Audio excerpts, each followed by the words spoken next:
We're live. Hey everybody, Mark Melnick here along with Colin McKeown for Tight Lines and Tailing Loops for this Wednesday, March 27th.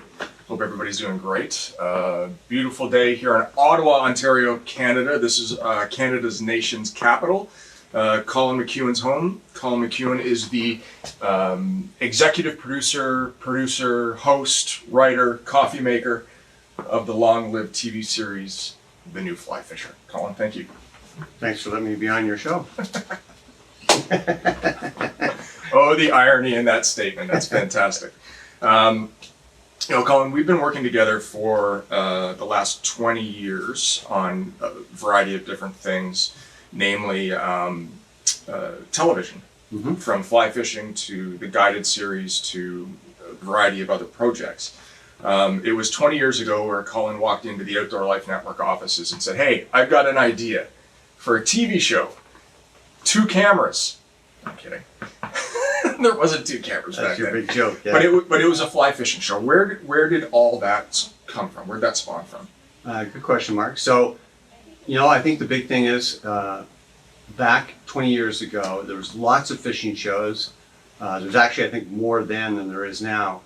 But the key was there wasn't any fly fishing shows that were out there at the time that were teaching people. Right. And my big thing was, I was a huge fan of Al Linder and Ron Linder and the whole Linder family and the way they did in fishermen at that time, and then later on Angler's Edge. Yep. But the key is they taught.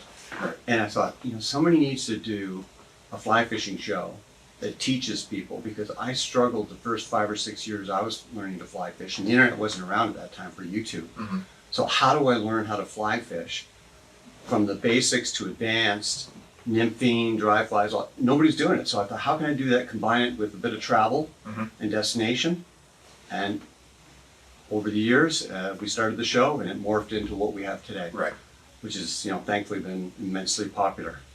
Immensely popular, and it's not only immensely popular here in Canada where we do a lot of our shooting, but it's immensely popular in the United States and really all over the world. You've syndicated it over in Europe, England, France, Germany. You know, congratulations! It's been a fantastic ride for the last 18 years, and it still continues to snowball today. Can you believe that it is now what it was when you first started? No. Short answer. No, you know why? Because anybody that's watching this knows how many fishing shows they've seen come and go. Yeah. And be doing what has been my passion since I left the military and wanted to start a new career. To be able to do this for 18 years is absolutely fantastic. And to meet the people I have and been to the places I've been to, it's been great. And for anybody out there who's thinking, wow, I got to do the same thing and start a TV show, we'll do another one of these, and we'll talk about the good, the bad, and especially the ugly of TV and trying to get things funded and all. Like when people see a fishing show, there's 10% fishing and there's 90% business. Yeah, and that's what people don't know. Yeah, that's one of the things that I've learned in the last 8 months with joining the New Fly Fisher is that, you know, in my career, I worked for network all the time, so the funding was always there. I never had to chase the dollar. But that's really your business, is finding money. But that's topic for a whole other video podcast that we'll be more than happy to discuss.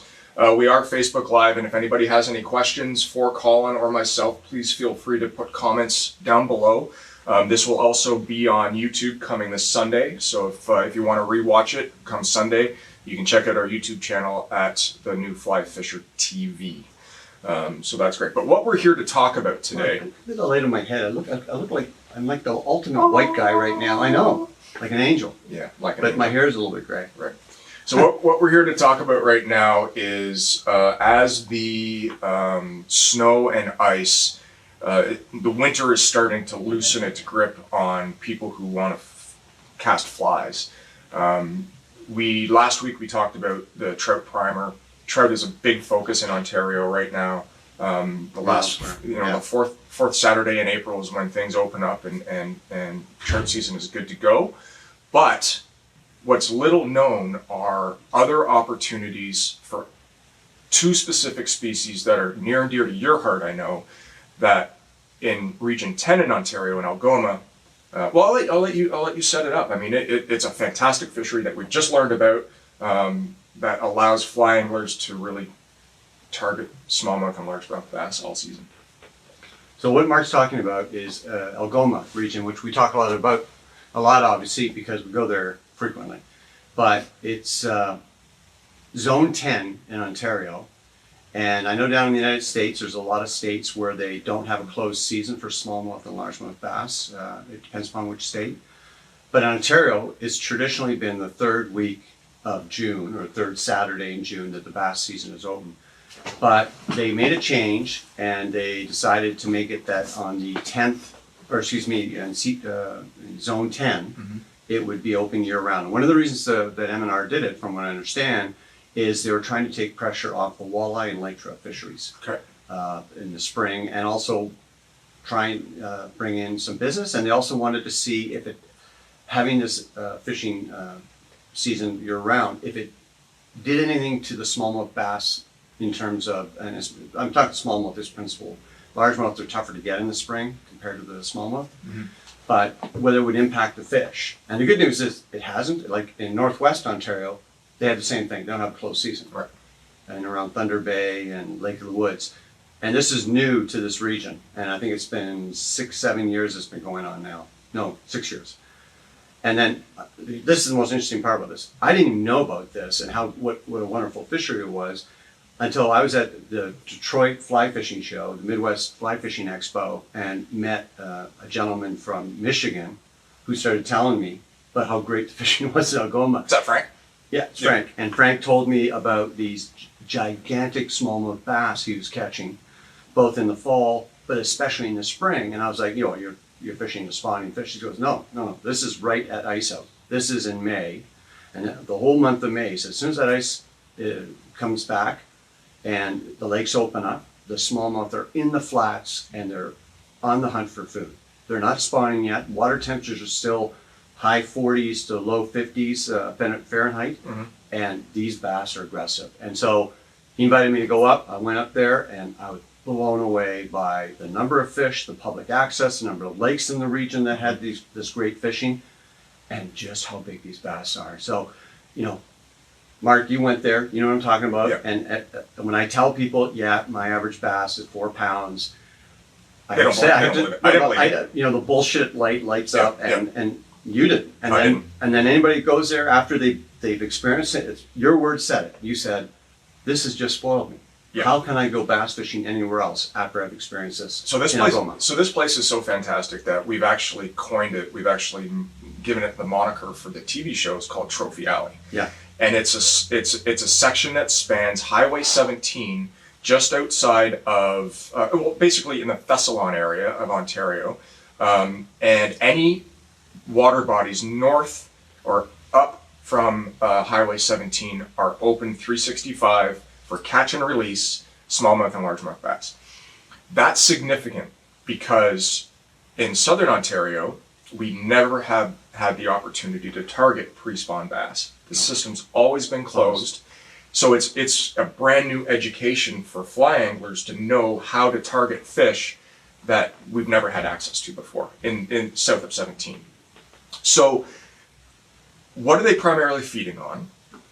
And tell me a little bit about the the layouts of the lakes that make this so special, and why these fish grow so big in such a short period of time when the feeding window is actually so small. Well, Mark, it was a big learning curve for me, and the number one thing I can tell you, and this is what Frank taught me, it's got to do with smelt. It's why there's so many big bass. Basically, the smelt that were in Lake Huron somehow got into the lake systems up there. And basically we're talking Spanish River to the east, all the way to Sault Ste. Marie, and up about 20 miles. That's our Trophy Alley. Yeah. And that zone there, and there's lots of places you can stay that are very cheap and economical, and I go up there with friends. Just so you know, even though I got a fishing show, I still go on fishing trips, and every spring I go to this area. That's where we go for our vacation. Yeah. And we take a week and we go, there's 10 of us that go now. Yeah. And we go in there and we fish for these massive smallmouth bass. And to answer your question, it's smelt. I mean, we get them on crayfish, never get them on top water. Water's too cold, they're not looking up, but it's smelt. And then there's certain patterns that over the years I've found work better than others. But the key is, what I really love about this is that you're searching for the fish because they're in groups. They're not like one or two. They're in pods. They're going to be in schools of 6 to 12 fish, and they're hunting. And you're going to see them on the shallow flats. They're going to be off rocky points. They're going to be in old weed beds. I mean, they're all over the place. But most of the time, we're catching the fish in 3 feet to 8 feet of water, and I say the average is about 5 to 6 feet of water. Right. And they're not spawning. Just again, I want to clarify that these are not spawning fish. We don't touch spawning fish in any way. So I want to take a moment and say hi to Rod Murray, who's checking in. Vanessa Trewick is from the UK. Hi, Vanessa. Thanks for checking us out. What is it? I guess 6 o'clock there, p.m. And Pete Leduc, our good friend from Chelmsford, Ontario, who's just a little bit to the east of this Trophy Alley, place of which we speak. Hey, Pete. Yeah, he does know all about it. Tough place to live, right? He's got some good brook trout fishing up there too. Absolutely. So to let people understand the quality of fish that you can catch in Trophy Alley, and it's not just smallmouth, there's also steelhead and walleye and brook trout and things like that. But focusing on the smallies, I went to a trade show with Colin, I think it was 2 years ago at Novi, the Detroit Ultimate Fishing Show. And we drove down and he pulled out this giant smallmouth bass mount done by Advanced Taxidermy. And those of you who have seen us in the Ontario booth at these shows know exactly the fish that I'm talking about. And this was a gigantic 7-pound smallmouth replica that Colin had made. And what got me hooked on this spot was the story that Colin told, that he actually tried to pull his smelt pattern away from that 7 because there was a 9 coming in behind it. And you didn't want to catch the 7, you wanted to catch the 9. And boo-hoo, you ended up catching a 7. Again, I called bullshit on it. Yeah. Bill Spicer and I did a show in this spring based out of Birch Lake Resort, which is a great spot to make your home base, as well as Birchland Cottages and Waterfalls Lodge. We did a show out of there, and when Colin referenced that the fact that this fishery ruined me, in one day, Bill released a 7, I released a 6.5, and we released 4 5s. All on fly out of one lake. And the cool thing about that lake is the gentleman who has the cabins and the cottages that are very affordable that you can rent on that lake is the only access point on that particular lake. On that particular but lake. Other lakes in the area have got public access, and that's important. The only thing you're going to have an issue with, and it's important for me to point out, is there isn't any boat rentals in the region. Right. You've got to bring your own boat. I know guys have brought pontoon boats there, and they can work, but again, it's a lot of open water, and with these bass, you got to move around. Yep. I find to find them, looking for certain types of structure, flats, things like that. So you're bouncing around in a pontoon boat, it's just probably not the best thing. Yeah. But but a flat deck John boat works well, just that's great. what I've got now. Yeah. I mean, I used to have a bigger boat, and I got to a John boat, and it's perfect. So the size of these lakes is important too, because a lot of them can get to be super deep, but many of them are small enough that you don't need to worry in a smaller boat that you're going to have issues on the water. And if the wind does kick up, they're small enough that you can tuck into these back bays where adjacent to deeper sections of flats that these fish are starting to stage to spawn, right? Yeah. So you can cast your fly up into the flats and bring it down past the drop, and a lot of those big females are waiting for the temperature. But I found them up in the flats too. Yeah. It depends upon, again, it's a water temperature thing. 58 degrees seems to be the trigger to get them to switch over to spawning mode. Right. So in the flats, what's unique is that they're chasing smelt. And we're going to take a look at some smelt patterns here in just a second that Colin's found to be tried and true. But one of the more unique situations that you will come across when you fish in these flats is bass feeding on bait balls. And if you've ever seen photography such as Tony I can't say his last name, Ludovico, or Pat Ford, who dive in the water and get up close and personal with marlin and sailfish as they're feeding on bait balls, you know exactly what we're looking at. Tight packs of smelt and the wolf pack of smallmouth bass encircling it and coming up and busting through. It is a phenomenon that you don't see too often in the north, but it is truly something to behold, isn't it? It is. And Some of you who are down in the States, you know, I've heard people telling me about lakes down in the States where they see that, especially with the gizzard shad or minnows in Arkansas. A lot of the smallmouth rivers down there, they'll see it, and in Michigan and places like that. But up in Northern Ontario, it seems to be, this region is the only one I've ever seen it. And basically, we're talking Lake Lozon in the east, just to be clear, all the way to Sault Ste. Marie, this zone. It's where the smelt got in. There are some lakes that don't have the smelt, and they'll have the bass, but they're not going to be the size. Right. It's all about smell. So let's, you know, I'm pretty excited to show my stuff. So Yeah. let me get into my flies, and I've got to take a soundbite here about my office, because that's where we're doing this. Mark's here visiting me right now. He lives in Toronto. And you see the background. Yes, this is the Rock and Roll Hall of Fame. And my son and I are big collectors of vinyl albums. So, and yeah, Rush is there because Rush is a very prominent part of my music life, and Gordon Lightfoot and all types of bands. Heart. I'm a huge Pretenders fan. So if you're wondering what that is and why there isn't fish stuff, I have a little bit of fish stuff here, but I gotta tell you, it's mostly rock and roll. I'm looking right now at Elvis and Michael Jackson over there and the Rolling Stones, so I got all types of stuff. Anyways, to the flies. Let's talk about the flies. I gotta say the number one fly, there's two flies I find are my go-to flies, Springerful for the smallmouth, and they work everywhere. So the number one fly is unquestionably this one right here. And I'll see if I can put that up and show that, but that is a Murdich minnow. And what's special to this, and I'm not sure if it will be picked up in the mic, is it's got a rattle on it. Steve May tied this for me. My flies are pretty much roadkill most of the time, but Steve tied these for me. I usually order 2 or 3 dozen at a time, but this silhouette, and I've all white, or sometimes with a brown on the back. I think I've got some in here. Have I got one here? I think I gave most of mine away. I gotta get some more, but It's a smaller one, close. yeah. But the key is this silhouette, the big eye, and it just swoons. And obviously, this fly doesn't have any weight. No. You know, it's just got the rattle in there. So what we use is intermediate lines or sink tips to get it down in the water column quick to where the bass are, because that's another important factor. These smallmouth, they're not going to chase. When I say they're not going to chase, I can't throw it in the top end of the water column and they're going to come up and get it. Unless it's a bright sunny day and they're really turned on. In general, I'm using an intermediate, a ghost tip, which is an intermediate on a floating line, which is a 15-foot head, or we're finding type 2, type 3 sink tips. So 15-foot head, and you're going to sink at approximately 2 to 3 inches per second to get this fly down. Short leader. No, not a poly leader, just a short leader. I use a straight piece of 10-pound mono, 4 to 6 feet. 6 feet would probably be my average going to this fly.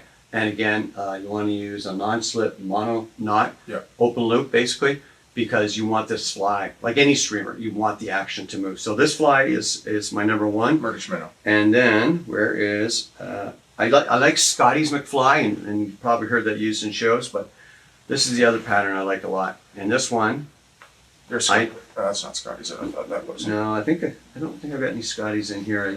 I got them in another fly box, but this one is mine. And this one I call Frank Smelt, and named after Frank, who actually got me into the area, as I mentioned before. And essentially, as you can see, again, all white, red throat, and it's got the fish skull on the front.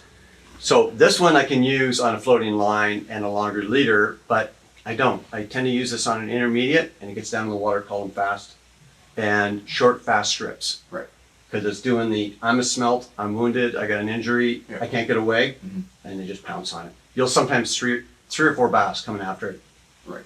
That's the cool thing about this, Mark, is that a lot of the times you see the fish. Oh yeah. Not always, but especially when they're in the sand flats, the sun's up, all you're gonna see are dark shadows. Yeah, cruising. And it's so much fun. Yeah. On a 6-weight rod? So my go-to, Colin, is Game changer. Is a game changer. Yeah, great fly. Not unlike the Murdich minnow, but it's a little bit less sparse in the tail end. And what I like to do is I always buy them actually in white. And then I bring a variety of Sharpies with me so that I can color them up. I can color them the way that I want to. So, you know, with regard to the smelt, You can go anywhere from a smelt pattern to an emerald shiner pattern to even a small rainbow trout pattern with some pinks and stuff like that. But again, it's the slender profile, the undulating body, and the big eye that really these fish key in on. If you use this fly, my one word of advice: when it gets wet, it's heavy. Yeah. It's a bit of it's a wet sock. Yeah. So you've got to open your loop, or do like a Belgian cast, because you don't want this anywhere near your rod tip. A fast action rod is absolutely necessary if you're going to use this fly, or even any of these flies. I just find a fast action 9-foot 6-weight rod. Some of the guys use 7s. Don't use a 5. These fish are really big, and you want to get them in quick, right? Yeah. Even though the water temperatures are cold, you want to get them in, get them released. But anyway, so that would be squad 1 on this in terms of the flies. Why don't I show, just to make sure, I brought some of my reels, because I am a bit of a reel guy, and I like having different lines available. And so right here, intermediate fly line, and there's different ones. Everyone knows the clear one, but and you're talking 1.5 to 2 inches per second on average with an intermediate line. So you do a bit of a countdown. If it's a non-weighted fly, if it's a weighted fly, you don't have, it's quicker. And short leader, intermediate line, and sink tip. I tried full sinking lines, they're too fast. Right. Even the slower ones, but sink tip, type 2, 3, perfect 15-foot head, no longer. So what I like to do with a full sink tip like this is I will also put a short leader on that sink tip, super short. And if I'm fishing with either a Murtich minnow or a game changer, I'll actually add floatant to it, so that it, as the line brings the fly down, the fly is resisting it and staying, up a bit off the bottom. And that proves deadly for those fish that are super lethargic in that cold water, because you can really, chronomid crawl it back to you and just have that. Right, and actually I want to add to it, because you brought up a good point. So sometimes I went up one year and we basically arrived right at ice out. And in fact, some of the lakes we wanted to go on, we couldn't get onto yet because the launches still had ice in them. The water temperature down where the bass were at 6-8 feet was still 48 degrees. It was too cold. And the fish were eating, but they weren't, until it gets into the low 50s, I find they're really slow, other than if the sun comes out and the shallow water temperatures are a little higher to get them going. So what we discovered worked really well is if we used a sink tip like this, 6-foot piece of leader, and then I used a big muddler minnow, any color. Put a little bit of floating on the head to make sure it's go down, cast it out, let it go all the way to the bottom, keep tight to it as it goes down, because we pick up fish sometimes, and then do the slow hand crawl back, just like Phil Rowley and Brian Chan show in Stillwater, and doing that. And that thing's basically a foot and a half off the bottom as it's coming back on that sink tip, and you'll get the bass. Yeah, it is. It's kind of like a crayfish, but it's not as dangerous in terms of getting it snagged, because that's one of the things that I like using weighted crayfish, and there's a lot of debris in the lakes, obviously from the trees and all the bushes and things like that, and you lose a lot of flies. So I find using that rig, you lose a lot less flies, and it's just as effective as a crayfish. Absolutely, absolutely. Ted Putnam from Hawk Lake Lodge. Hey, Ted. Very cool, sluggish fish. Ted's in Boston. I'm sure it's cold there. Ted's feeling pretty sluggish today, no doubt. Ted has Hawk Lake Lodge in Northwest Ontario, by the way. He's a friend of ours. I just went to Patagonia with Ted and had a lot of fun. And he caught the biggest brown trout I've ever seen in my life. He got a 20-pound brown trout on a streamer. On your Facebook page, right? Yeah. There's a picture of it there. Yeah, I'm very jealous. You're holding it too in that shot. Nick Donovan, good friend from Nova Scotia. Nick, we're talking about the smallmouth bass of Trophy Alley in Algoma region. And buddy, you moved out to Southern Ontario, so. Hey, but I used to live in Dartmouth, and I could tell you they got some good smallmouth bass lakes in the Dartmouth area. But I don't know what the seasons are in Nova Scotia for bass, but I will say there's some nice bass, but they're not as big as the ones in Algoma. Right. But I didn't say that out loud. So, and that wasn't a plug. So, one of the things I want to talk about right now is that people who are listening to this or watching this later, and they're going, okay, if I go there, where do I stay? So let's talk about some of the places that you could stay. There's Brennan Harbor, there's Birch Lake Resort, there's Birch Land cottages.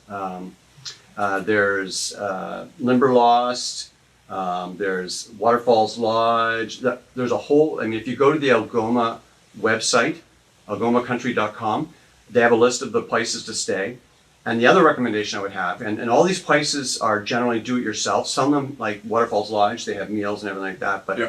most of them are do-it-yourself. So my buddies and I will fill up the old Rubbermaid containers with food, come up there, and we do it ourselves. And that way, and we take turns cooking amongst our group, and we have a great time. We all rent cottages, bring our own boats. It's a lot of fun.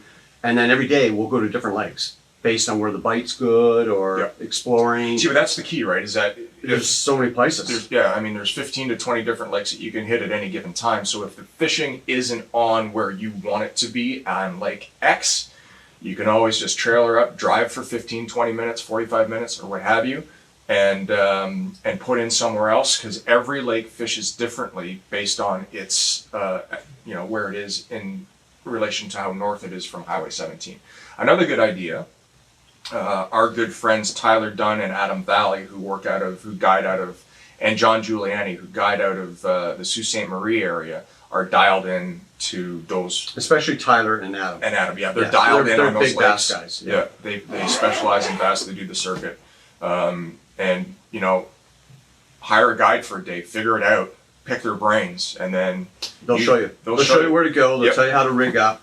I mean, the whole 9 yards. I mean, we're giving you some basics here. And if you go to our YouTube channel, if you go and do a search under Birchland Cottages, Birch Lake, Brandon Harbor, you'll see the places. You'll see some of the lakes that we fished. I'm not giving names here because there are people out there that would beat me with a 2x4 if I talked about them. But they're not hard to figure out. There's a bunch of lakes. And like Mark said, there's well over 20 lakes just in that region we spoke of. Plus rivers. Oh yeah, can't discount the No, rivers. the rivers have got good bass fishing in them too. So there's a number of people. There's also Fly Mart. Scotty has got his place, and that's in Massey. Massey. Yeah. And he can give you advice on where to go. Plus, he's got fly fishing supplies. And Agnew Lake Lodge as well is there. Yeah, They've got yeah. bass fishing as well. yeah, so that whole zone Trophy Alley. is really good. And Adam and Tyler, I strongly recommend both these guys because they're passionate bass anglers. Adam's got bass on the brain, in fact. He's got the big bass boat in the whole 9 yards. I've hooked both of them up with a number of people who've come up there for the first time, whether in the spring or in the fall, which, by the way, you can go there in the summer. It's good fishing, but it's different fishing. Yeah. I really like going in the spring and the fall, like I'm talking September, October, and I like to go the last 2 weeks of September or the first 2 weeks of October because there's nobody there. When I say that, I mean there's no vacationers, there's no kids. Everybody's back in school. And so when we go on lakes, Mark, one of the other things, if we see another boat that day, I'm shocked. Yeah. We never see any other Truth, anglers. yeah. And there's so many lakes and so many places to go fishing. And the bulk of the people are actually going after walleye, they're after lake trout at that time of year, and some of the people are on the streams and rivers going after the brook trout, which is not a bad thing. But if you're like me, I just love catching really big smallmouth bass. They fight so hard, especially get them in that low 50s, mid 50s temperatures. Yeah. You get a 5.5 pound smallmouth bass on a 6-weight rod. I mean, it's a challenge. Get at it. I believe, Especially in September, by the way. September's awesome. especially in September, I believe that in the next number of years we will land a double-digit smallmouth bass out of there. Biggest I've seen is 9.25 so far. Yeah.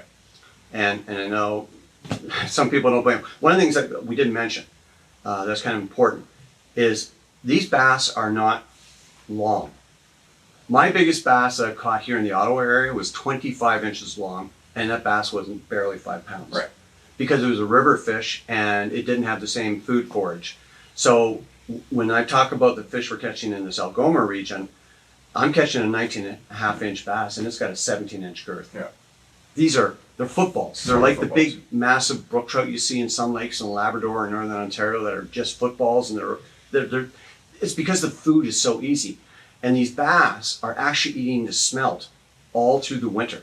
Like they don't stop feeding. Yeah. So when we catch them in the spring, they're the same size as I catch them in the fall. Yeah. And where in some places I go bass fishing, what you catch in the spring, if you were to be able to catch them, even the third week of June, there are different fish in September because they've had the whole summer of feeding. These guys never stop feeding. Yeah. So they're footballs all year round. And that's the big thing I want to really emphasize here. There are 24s, and that's the ones I've seen that are in the 8-9 pound range. But most of these fish, we're talking 17 to 20 inches, but they're all 4, 5, 6 pounds. Yeah, A small bass is 2.5 pounds. As you said, the average that you catch there is 4 pounds. So that's a world-class fishery. And I know world-class gets thrown around a lot, but it truly is. Let me put it this way. I've helped guys from as far south as Tennessee get up to this area. And you know, there's other parts of Northern Ontario that are great bass fishing too. So, you know, we're talking about one area. We should do another one about Northwest Ontario. Absolutely. Because that's another really hot area. Northeast Ontario, we're just getting familiar with. There are some good areas there, but we haven't done a lot of shows there. Northwest has got some great smallmouth bass fishing, especially, you know, like the rivers and some of the lakes that they have there. But in this episode, you've let me come on. You wanted to know about this region because, you know, I personally go there for my holidays with friends from here in Ottawa, and I actually, my group is 50% Americans and 50% Canadians. From all the way as far as Florida. Yeah, that come up and join us. And in fact, this year, I've got a lot of spin fishing guys actually join us too because they watch our show. And I've got a couple from Ohio joining our group for the first time. And they called me and just said, hey, we really want to go there. How do you set us up? So I hope this covers some of the basics of this. And there are probably people out there, Mark, that are going, yeah, whatever, 4 pound bass. Ruined me. Just totally ruined me. Just try it. Just try it once and fish some of these lakes with the public access and watch some of the shows we've done. And I'm just telling you, there are big bass. Please bring them in fast. Please catch and release. Don't use barbs. Get them back in. They are a precious resource, and this isn't an endless bounty. No. And that's a good thing. Everyone I've ever been with that has come up there with me, they've done total catch and release. But after it's law. It's law. But I just, even in the summer or in September, it's a precious resource. Where do you get like an average smallmouth of 4 pounds? Yeah. You know, it's just incredible. Yeah. So if you want to catch a smallmouth bass of a lifetime, check out algomacountry.com. And do some research as to the lodges and the places where you can drive to with your own boat to access trophy smallmouth bass. It's a world-class fishery that everybody has to experience. It ruined me. It's ruined you. It's absolutely wonderful. So, anything else you want to add on that? No, I think what we'll do is let's do another one. Yeah. And let's talk about the fishery in Northwest Ontario for smallmouth. And then the other one I'd really like to do with you, Mark, in the future is talk about brook trout. Yeah. Because I know we have a lot of people that love wild brook trout. And I can't tell you a lot about this season. I'll just tell you that this season we got coming up, 70% of the shows are trout. Yeah, Brook trout, rainbow trout, brown trout. That's what our viewers have asked us to do. More, Yeah. so, you know, we like to do the bass, the pike, and other species, and Atlantic salmon and steelhead, but the overwhelming results we got of some informal surveys was trout. So we're going to go more trout centric this season, and we're going to be doing a lot of brook trout fishing. So I'd love to do another one of these, Mark, and let's talk about places to go for brook trout. Oh, I love them. That's what I see when I close my eyes, Colin. So absolutely. So a couple of administrative things. This is the last week to enter the Algoma Greatest Catch Contest. You can enter it on Facebook or you can enter it at algomacountry.com for a chance to win fantastic Yeti gear and a grand prize of a GoPro 7, which is wonderful. We want to hear what your go-to flies are for smallmouth bass, so please in the comments below on YouTube and on Facebook, please let us know what your go-to smallmouth bass flies are. We all want to learn from each other in this community, and this is a great way to do it, as well as your setups. And if you want future podcasts done, please drop us a line and let us know. Our shows can be seen on WFN in the United States, Sportsman Channel Canada, in Canada, as well as we release every single episode that we broadcast during the week, Saturday mornings, 9 a.m. Eastern Time, on our YouTube channel at The New Fly Fisher TV. So can I add a couple things? Absolutely. Didn't mention PBS. We're just about to send out the next season to our public television stations.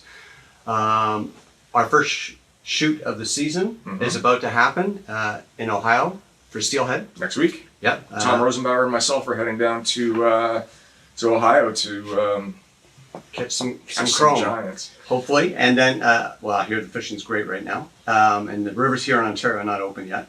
So the other thing I want to mention is this Friday on WFN or on Saturday morning on our YouTube channel, my daughter, actually Jenna, did a show for Smallmouth Bass, and she went in June post-spawn and did a popper show in the very region we're talking about, and she got some big bass, and she was with Adam Belli from Algoma, Angling Algoma, excuse me.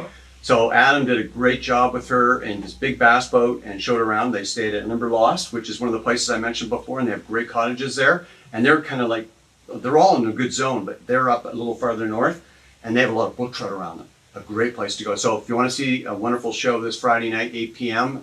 In the United States on the WFN and Sportsman's Channel, and then of course, if you want to watch it on our YouTube channel, it'll be on Saturday morning at 9 a.m. All right, Colin, thanks so much. Thanks for having me on your show there, All right, Mark. man. It's, Fun very times. much appreciated. This has been Tight Lines and Tailing Loops. So we'll see you next Wednesday.